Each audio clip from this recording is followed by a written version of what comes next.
ఆషాఢ మాసంలో వచ్చే పౌర్ణమిని గురు పౌర్ణమి అని అంటారు. ఈ నెల జూలై 10వ తేదీన గురువారం నాడు గురు పౌర్ణమి ఏర్పడింది. ఈ శక్తివంతమైన గురుపౌర్ణమి రోజున శక్తివంతమైన ఇంద్రయోగం ఏర్పడుతుంది. ఈ సమయంలో మనం ఏ శుభకార్యం చేపట్టినా అది విజయవంతం అవుతుంది అని పండితులు చెబుతున్నారు.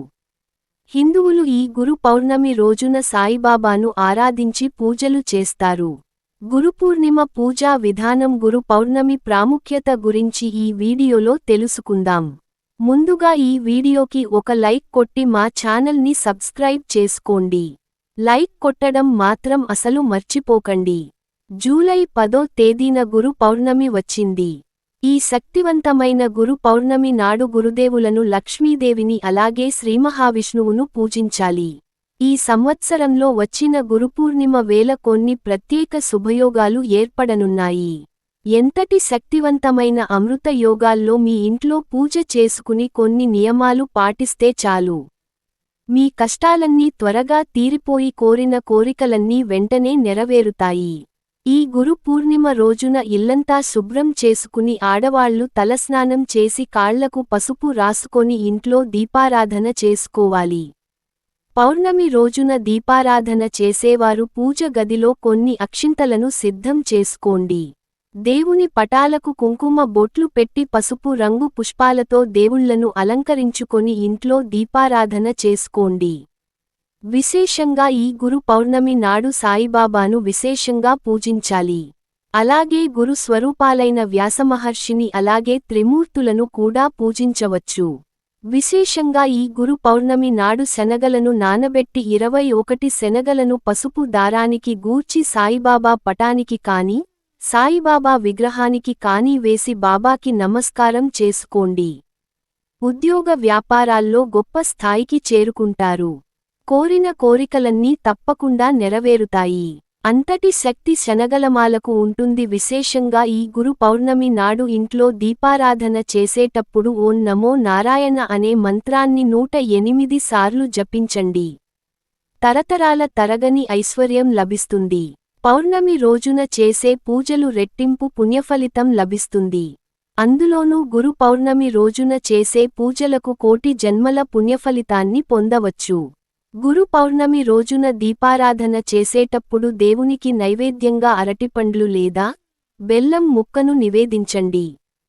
చివరగా దేవునికి హారతి ఇచ్చి తలపై అక్షింతలను వేసుకొని బాబాకి నమస్కారం చేసి పూజను ముగించుకోండి. కొబ్బరికాయలో త్రిమూర్తులు కొలువై ఉంటారు. అలాగే లక్ష్మీదేవికి ప్రీతికరమైన వాటిలో కొబ్బరికాయ ఒకటి. కాబట్టి పౌర్ణమి రోజున ఇంట్లో దీపారాధన చేసి ఒక కొబ్బరికాయను పగలగొట్టండి. మీ కుటుంబానికి చాలా మంచి జరుగుతుంది. ఈ గురు పౌర్ణమి రోజున గురువుల ఆశీర్వాదాన్ని తప్పకుండా తీసుకోవాలి. కాబట్టి ఈ పౌర్ణమి రోజున ఏదైనా దేవాలయానికి వెళ్లి బ్రాహ్మణులు ఆశీర్వాదాన్ని తీసుకోండి. పంతులు గారి పాదాలకు నమస్కారం చేసి పంతులుగారు ఆశీర్వాదాన్ని తీసుకుంటే అలాంటివారికి విపరీతమైన ఐశ్వర్యం కలిసొస్తుంది. గురువుల ఆశీర్వాదాన్ని తీసుకోలేని వారు మీ ఇంట్లో ఉన్న తల్లిదండ్రుల ఆశీర్వాదం తీసుకోండి. జాతక దోషాలన్నీ తొలగిపోయి జన్మజన్మల అదృష్టం కలుగుతుంది. అదేవిధంగా ఈ గురు పౌర్ణమి నాడు ప్రతి ఒక్కరూ పసుపు రంగు వస్త్రాలను ధరించాలి. ఈ పౌర్ణమి తిథి లక్ష్మీదేవికి ప్రీతికరమైనది. కాబట్టి ఈ గురు పౌర్ణమి రోజున సాయంత్రం 6 దాటిన తర్వాత ఇంటి గుమ్మం ముందు 2 దీపాలు వెలిగించి ఇంటి గుమ్మానికి హారతి ఇవ్వండి. మీ ఇంట్లోకి వెంటనే లక్ష్మీదేవి అడుగుపెడుతుంది. ఈ పౌర్ణమి రోజున తప్పనిసరిగా ఇంటి ముందు అష్టదళ ముగ్గును వేసుకోవాలి. ఇంటి గుమ్మం ముందు అష్టదళ ముగ్గు ఉంటే లక్ష్మీదేవి కటాక్షాన్ని సులభంగా పొందవచ్చు. ఇక ఈ గురు పౌర్ణమి రోజున దేవతలందరూ పుణ్య నదుల్లో స్నానం ఆచరించి విష్ణువును పూజిస్తారట. కాబట్టి మనం చేసిన పాపాల నుంచి విముక్తి పొందాలంటే ఈ పూర్ణమి రోజున ఏదైనా పుణ్య నదుల్లో స్నానం చేయండి. సకల పాపాలన్నీ వినాశనమయ్యే స్వర్గలోక ప్రాప్తి కలుగుతుంది. పుణ్య నదులలో స్నానం చేయలేని వారు ఇంట్లో స్నానం చేసేటప్పుడు నీటిలో కొంచెం పసుపు వేసుకొని స్నానం చేయండి. మనలో చాలామందికి డబ్బు సమస్యలు ఏర్పడతాయి. మీ ఇంట్లో ఆదాయానికి మించిన ఖర్చులు ఉంటే ఈ పౌర్ణమి రోజున సాయంత్రం సమయంలో కాలికి నల్ల దారాన్ని కట్టుకోండి. భయంకరమైన నరదృష్టి సమస్యలు అలాగే ఆర్థిక సమస్యలన్నీ తొలగిపోతాయి. అలాగే పౌర్ణమి వేళ విష్ణుమూర్తి మరియు లక్ష్మీదేవి దంపతులు రావి చెట్టుల్లో కొలువై ఉంటారట. కాబట్టి రావి చెట్టు కింద నెయ్యి దీపం వెలిగించి రావి చెట్టుకు నమస్కారం చేసుకుంటే లక్ష్మీదేవి ఆశీర్వాదాన్ని సులభంగా పొందవచ్చు. అలాగే పౌర్ణమి రోజున తులసి మొక్కను పూజిస్తే సకల సౌభాగ్యాలు కలుగుతాయని నమ్మకం.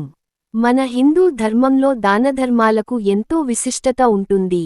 అయితే ఈ గురు పౌర్ణమి వేళ శనగపప్పు మిఠాయిలు, పసుపు రంగు వస్త్రాలు ఇలా మీ తాహతను బట్టి పసుపు రంగు వస్త్రాలను దానం చేస్తే కోటి జన్మలో పుణ్యఫలితం లభిస్తుంది. ఇక ఈ గురు పౌర్ణమి రోజున ఒక శక్తివంతమైన మంత్రాన్ని చదివితే ఈ సంవత్సరం అంతా బాగా కలిసి వస్తుంది. ఆ మంత్రం ఏమిటంటే ఓం గౌరీ శంకరాయ నమః. ఈ మంత్రాన్ని కనీసం 21 సార్లు చదవండి. కుటుంబ సమస్యలన్నీ వెంటనే తొలగిపోతాయి. ఈ పౌర్ణమి నాడు ఇంట్లో పూజ చేసి ఉపవాసం ఉంటే సకల శుభాలు చేకూరతాయని విశ్వాసం. అలాగే ఈ గురు పౌర్ణమి రోజున ఏదైనా శివాలయానికి వెళ్లి నువ్వుల నూనెతో ఒక దీపం వెలిగించండి. మీ కుటుంబంపై శివానుగ్రహం కలుగుతుంది. ఇక ఈ పౌర్ణమి రోజున వచ్చే చంద్రకిరణాలు అత్యంత శక్తివంతంగా ఉంటాయి. పౌర్ణమి చంద్రకిరణాలు శరీరం పైన పడగానే దీర్ఘకాలిక అనారోగ్య సమస్యలన్నీ తొలగిపోయి మంచి ఆరోగ్యం లభిస్తుంది. పౌర్ణమి రోజున చంద్రుడిని చూస్తే కంటి చూపు బాగా మెరుగుపడుతుంది. అలాగే చంద్రుడిని చూస్తూ మీ మనసులో ఏదైనా కోరుకొని చంద్రుడికి నమస్కారం చేస్తే కోరిన కోరికలన్నీ ఖచ్చితంగా నెరవేరుతాయి. అలాగే ఈ పౌర్ణమి రోజున సాయంత్రం సమయంలో ఒక ఎర్రని వస్త్రంలో రాళ్ల ఉప్పును మూటగట్టి ఈ ఉప్పు మూటను ఇంటి గుమ్మం ముందు వేలాడదీయండి. మీ ఇంటికున్న అష్టదరిద్రాలు తొలగిపోయి మీ కుటుంబానికి అష్టైశ్వర్యాలు వరిస్తాయి. ఇక ఈ గురు పౌర్ణమి నాడు ముల్లంగి దుంపను తినకూడదు. అలాగే వెండి వస్తువులను ఇత్తడి వస్తువులను కొనకూడదు.